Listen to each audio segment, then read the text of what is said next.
All right, so hard sparring. What do we think about it? You either love it or you hate it, or even both. But if you're a competitive fighter, there's a time and place for it. You need it. It takes you to deep waters, right? That's what you know what you're made of. But like I said, there's a time and place for hard sparring. If it's too soon, I don't like it. Or if it's like right a week or let's say 2 weeks before a big fight, also don't like it. You have risk of getting injured. And also, I mean, a lot of time fighters are trying to be heroes. You know, you go to gyms out here and you see like amateur fighters or pro fighters with lots of experience, lots of fights, sparring a beginner, trying to take their head off. Like, that beginner's probably never going to go back again after all that experience that he went through, you know? Yeah. But, like I said, it tests you, right? Maybe you're like, damn, there's levels to this. I need to get better. Right. And it goes both ways, you know? Yeah. Like, I feel like, my opinion, I agree with you on time and place. Yeah. If you got to fight and, you know, you have like a short period of time to train, you know, you probably already done with hard sparring. You know, now you just got to get sharp and do your best. But, because if it's too close to the fight, I feel like a lot can happen. You can risk injury. Right. You know, I've been on that side before. You know, I got, in my last fight, I got pulled out from the doctors because I had an injury and I didn't even know about it. I just thought I had a black eye. You know, and that was from hard sparring, you know, like, and like you said, there is guys that are more experienced that go and try to beat up the non-experienced guys. Yeah. And I hate seeing that because a lot of times I never see those guys back again, you know? You ruin careers. Yeah, sometimes, like, yeah, these kids will come back. They're like, oh, man, like, I got to get better. But most of the time, they don't come back. Especially if they're, like, already grown-ups with families and careers. They're like, man, I don't need this, you know? Yeah. And a lot of them are just doing it for fitness, or they're doing it for fun. And they want to try to spar. And they spar a guy who has 30 amateur fights. Just trying to take his head off, you know? I'm like... And I've been on both sides of that, you know? Like, I spar those guys, too, that probably have a full-time job. And I was just doing full-time boxing. And, man, I lit them up. You know, and then now I'm like, damn, that was wrong of me, you know, for doing that. But I've also been on the other side of that when I first started boxing. I was new to it, and they put me to spar fighters with more experience, and they try to, like, take your head off, right? But when you're up and coming, for me, I take that as a learning experience, you know. You learn from it. Because when you're an amateur, there's no losing. There's only learning and growing, you know. As an amateur fighter, I started when I was 9-10 years old, right? So everything was learning. I was learning.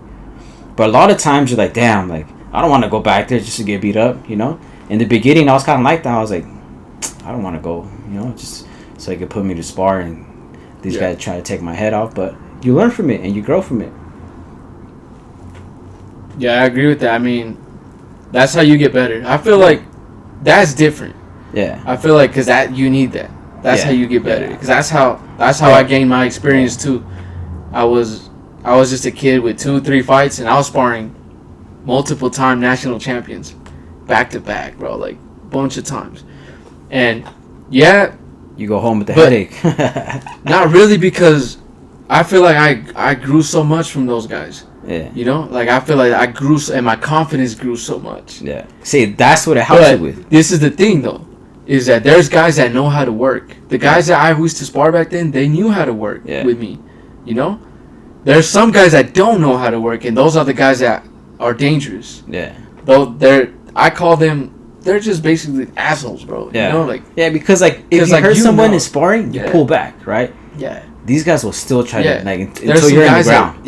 You know, they just want to knock you out. You know, like that's different. Yeah. You know, there's some experienced fighters that know how to work. Yeah. I always consider myself an experienced fighter that knew how to work. You know, like if I sparred somebody that obviously I could tell like I'm much better than him, I'm not gonna go and try to kill him. Now let's use this as an opportunity to learn. Yeah. You know, because even from someone like that, I can still learn. You know, like use it. Let me work on my jab. Let me work on my distance.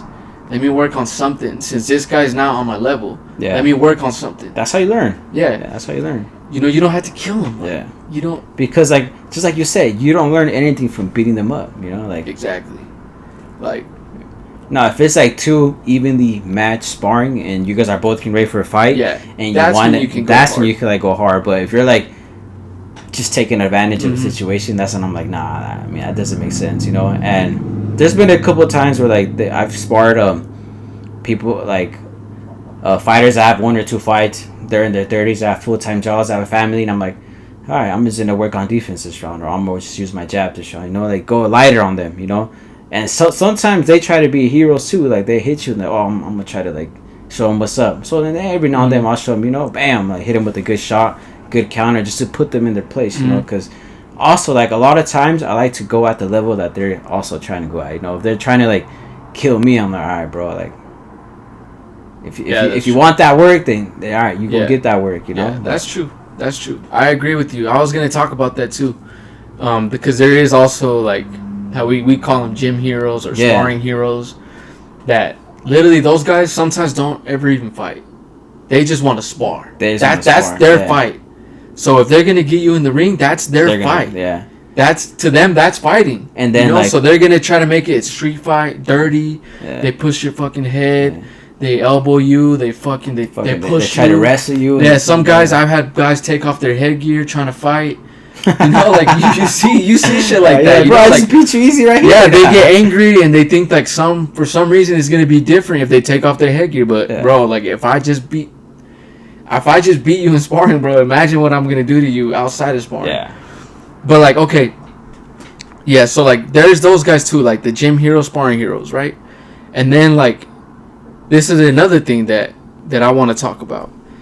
There is like the experienced fighter beating up the experienced fighter beating up the beginners or whatever, the guys that are not that much experienced. Yeah. But there's also like those gym heroes, right? Sparring heroes that, because they take advantage of fighters that are trying to get the shark rounds, you know? So there's guys that do shark rounds, which if people don't know, shark rounds are the ones where you're just sparring guys 2 rounds, 1 round, like new guys every round, right? There's guys that are like obviously not on your level, and if they get in there in the shark round, they're gonna go like a street fight. And you could be an experienced fighter, but if you're on your 8th, 9th round, bro, you're gassed. You're tired, and then these guys go in there fresh.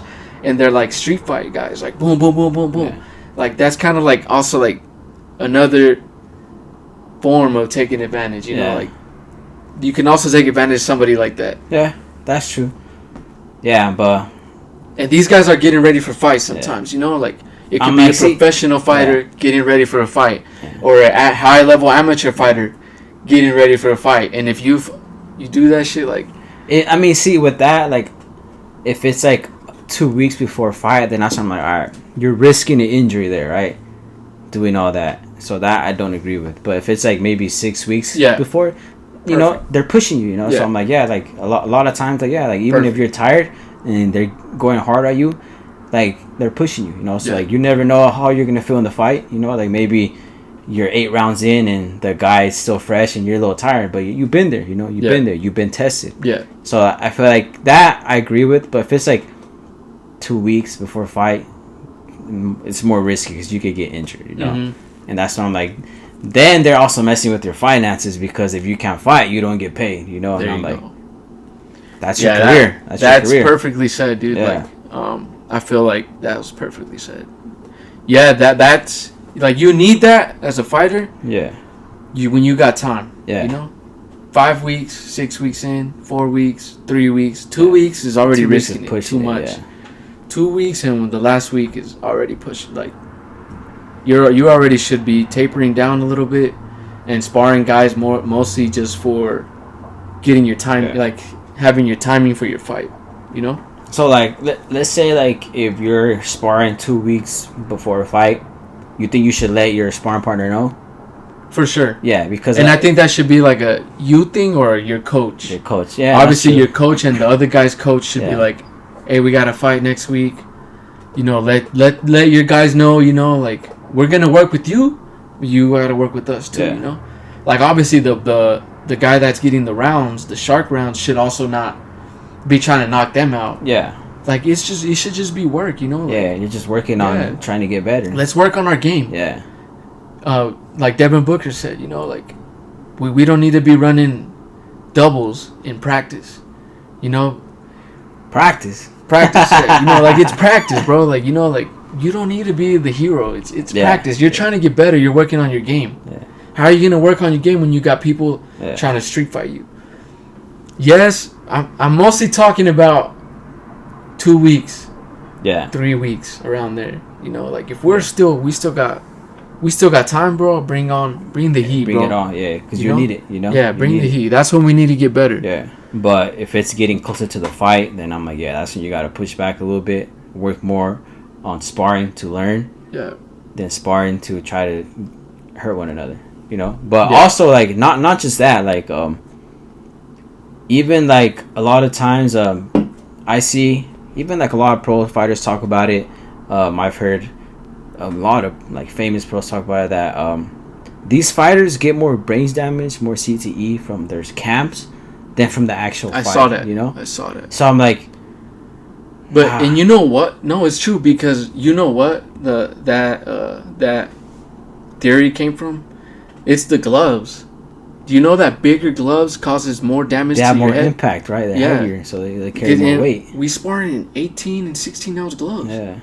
You know, like, it doesn't really make sense. But, I mean, I get why it's easier to block. It's easier to play. Yeah, I get why we do it. Yeah, I get why we do it. It's for protection. Yeah. It's for protection, the headgears, all that shit. But that's why in fights, they say UFC fighters have less damage because they got little gloves. Yeah. We got some big ass gloves, dude. Like, boom, like your head is like getting hit by these big ass gloves. For it's like even bare knuckle or like UFC, it's just like it's just right there, you know, like it doesn't really move your head as much. Yeah, your brain is not bouncing as much. Not bouncing as much. So I mean, those are hard sparring. Is it a tough topic in boxing? It is. Like, I feel like you need it, but not a lot of it. That's what it is. That's what I was gonna say. Yeah, you need hard sparring, but not a lot.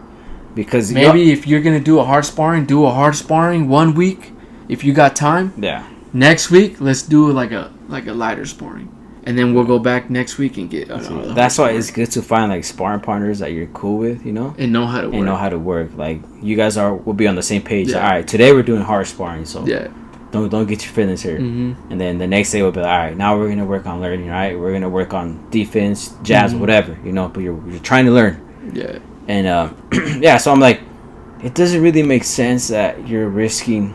I mean, I guess it kind of does. It's like a win-lose type of like situation there, right? When you're like beating yourself up that much during camp, right? You win a camp, right? You went hard in camp. You're like, all right, I trained my ass off. But then you lose your brain cells, you know? So it's like a win-lose. But you know, I'm like, I feel like that's what these fighters should know what they're getting themselves into, you know? Like, all right, like if you don't want to get your brain hit, it's not the sport for you. Because at the end of the day, you're gonna get hit. You might get CTE. Yeah. Who knows, right? And I think all the fighters know. You know, I feel like if you're in boxing, you should know already. Yeah. Like I've been hit many times. You have risk of CTE in the future. You have risk of even other stuff. Yeah, like there's been fighters that die in the ring. You know, like there's so many like people don't understand. Like as fighters, we literally risk our life when we get in the ring. Yeah. When we get in the ring. You know, like. I had an eye problem in my last camp. You know, I could have lost my sight. There, you know, like I could have been blind from one eye. You know, like we know all that stuff. Like it comes with the territory, and you know, like sometimes you just love the sport so much, and you know, like you're willing to take those risks. But I feel like as fighters, we know. Yeah. Everybody knows. You know, like there's ways to make it more safe. You know, to make it safer. Protect so I'm yourself. Like, yeah, like there's, and I don't know who it was, but I heard someone wasn't even like sparring that much. I mean, it was world champion. Maravilla. Who? Sergio Maravilla. He doesn't spar, which is so weird, bro. Because I feel like it's harder to learn, you know, like that too. Cause yeah, like, I feel like that's the only way learn. you actually learn. Yeah. Like, how did he used to get in fight shape? Yeah. And he did used to gas out in those last rounds, so he was always known to gas out. And I'm like, that's probably where that came from, because you need sparring. I feel like, in my opinion, you need sparring. Maybe not as much. There's some fighters that spar so much. I'm like, I don't think you need that much. 3 times a week. Yeah, no, I for sure don't think you need that much sparring, especially not hard sparring. Yeah. I feel like fundamental sparring, like where you learn. Yeah, that sparring, yes. Yeah, and then let's say like if you're like the 10% of these fighters are making millions, and hey, it's worth it for you, right? But if you're the other 90% who gets out of the sport with CTE, broke as shit, then you didn't really get nothing out of it. Then you lost. You know, you basically lost right there, because but I feel like I guess you could say you lost, but if you love it, you know, that's what you love, then you really didn't lose. But I'm like, then when you try to talk to your kids or your spouse or whatever, you can barely talk to them, you're mumbling. That's when you're like, damn, you know, like it comes back, you know, it comes back. That's why like I don't get mad at these fighters that are like super defensive. You know, they're hating and not getting hit. I'm not mad at it, you know. I'm like, they're making their money and they're being safe with it, you know. Like I'm like the Shakur, the Haney's. I'm like, people are mad because they're not engaging. I'm like, yeah, it sucks, right? Because it's boring. You don't want to watch it. But I'm like, hey, man, they won. They make it look easy, and they going home with the bag, you know. Yes, so sir. I ain't mad about it. Yes, sir. Yeah, you should pay the bills. You should never let social media or even people in your gym or your circle influence, you know, how you fight. Yeah. You know, like if you're doing good, you're hitting and not getting hit. Yeah. That's the name of the sport, baby. You're doing it right. Like the fans always. I love that style. Like you know, I have that style. You know, like you're doing boxing right if you're hitting and not getting hit. I don't know why people get mad. Like the fans get mad. I get it though. I get it. Yeah. Sometimes you do. Even me as a boxing fan as well. I want to. You want to see like some action, you know. But the name of the sport is hit and not get hit. That's true. That's something like if you can do it and not get hit and leave the ring like untouched and like that last Devin Haney fight. I'm not gonna lie, so it was much boring. Shit about it was boring, but I'm like, hey, I wasn't mad at him because like he won and he made it look easy, you know. Even though he was running, he was scared of getting hit, but he left with the bag and he left with a lot of brain cells. He was cool, you know. But I'm like, yeah, it was boring. Like I was trying to change that. It's true, I don't want to watch that, but hey, he won. He made it look easy. And sometimes I do like watching like the skill side of it and not just like brawlers going at it. But if it's just running, like pure running, then it gets boring, you know. I'm like, like, you know, like he could have made that fight more exciting by just throwing more punches, you know. But here's the thing: there's a difference between running and boxing. True, you know. True. So some guys do run. Yeah. Devin Haney, that was a run. Yeah, Shakur Stevenson versus what's that dude's name? De Los Santos. That was a fucking track meet. He was just running.